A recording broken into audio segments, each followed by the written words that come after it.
Halo teman-teman, perkenalkan nama saya Nathan Ayubis dengan NIM 2301010049. Saya dari jurusan Budidaya Perkebunan dari kelas BDP 2B. Pada kesempatan kali ini saya akan menjelaskan tentang konversi tanaman karet menjadi tanaman kelapa sawit. Sudah tidak sabar, mari kita saksikan. Nah teman-teman, jadi sebelum kita ke perkebunan, kita harus menggunakan APD yang lengkap. APD itu yaitu alat pelindung diri. Contoh yang saya pakai itu adalah sepatu. Sepatu berguna untuk berjalan di perkebunan agar kaki kita tidak terkena duri atau terkena hewan-hewan yang sangat berbahaya. Jadi, untuk teman-teman, kalau ke perkebunan harus menggunakan APD yang lengkap.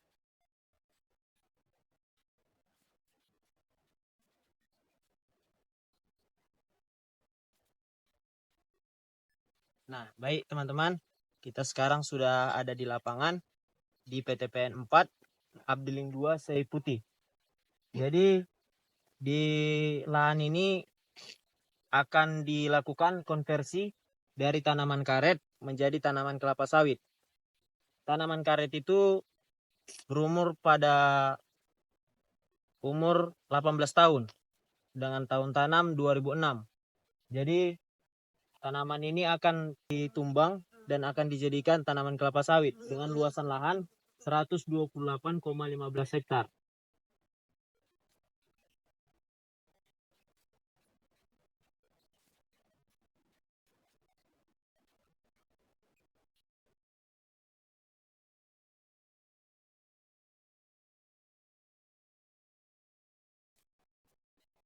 Nah, mungkin teman-teman berpikir kenapa tanaman karet ini tidak direplanting atau tidak ditanam kembali ke karet lagi? Dikarenakan areal di perkebunan PTPN 4 ini Sei Putih telah dikelilingi tanaman kelapa sawit. Oleh sebab itu, mereka berencana membuat tanaman semuanya ini menjadi tanaman yang sama, yaitu tanaman kelapa sawit. Mungkin itulah sebabnya tanaman karet ini akan ditumbang dan akan dijadikan kelapa sawit.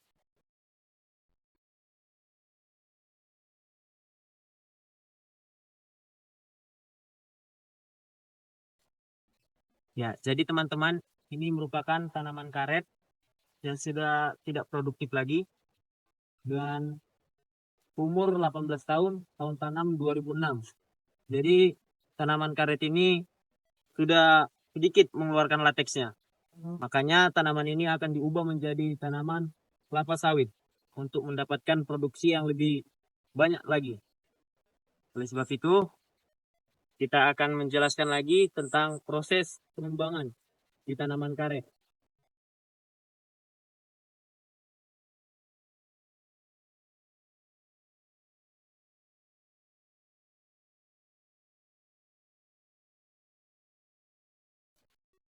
Nah, jadi teman-teman, ini merupakan tanaman karet yang telah ditumbang.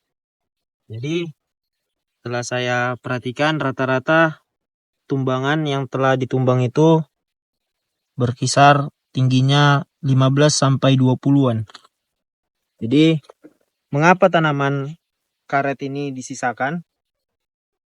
Mungkin teman-teman bertanya seperti itu. Jadi, saya akan menjawabnya. Proses penumbangan seperti ini dilakukan karena bonggol ini akan dilakukan pendongkelan menggunakan ekskavator nantinya. Jadi, itulah mungkin mengapa penyingsuan ini tidak langsung kandas. Karena kita harus juga mengambil akar-akar yang ada di bawah tanah ini. Agar tanaman kelapa sawit yang akan ditanam nantinya tidak terganggu perakarannya.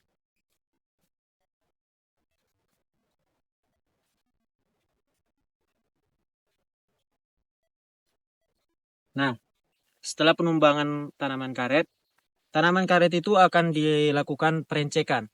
Perencekan itu dilakukan menggunakan alat-alat seperti parang dan kapak. Jadi ranting-ranting yang panjang-panjang ini akan dipotong-potongi menjadi bagian-bagian yang agak kecil. Jadi setelah melakukan perencekan, ranting-ranting ini akan dilakukan proses perumpukan. Nah, jadi merumpuk yang dimaksud itu ialah menyatukan ranting-ranting yang kecil-kecil ini, yang tidak terlalu panjang lagi, dan akan dilakukan proses menyatukan atau perumpukan. Perumpukan itu digunakan untuk melakukan kegiatan proses pelapukan pada kayu-kayu ini, yang berfungsi sebagai nanti pupuk organik pada tanaman selanjutnya, yaitu tanaman kelapa sawit. Jadi, batang-batang yang tersisa ini akan disatukan semuanya. Dan penggunaan proses perumpukan ini dilakukan nantinya menggunakan alat-alat.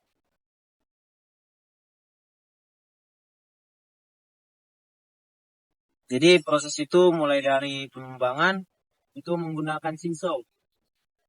Kemudian proses perencekan menggunakan alat-alat seperti kapak dan parang. Kemudian proses perumpukan menggunakan alat berat, yaitu bulldozer nantinya yang akan merumpuk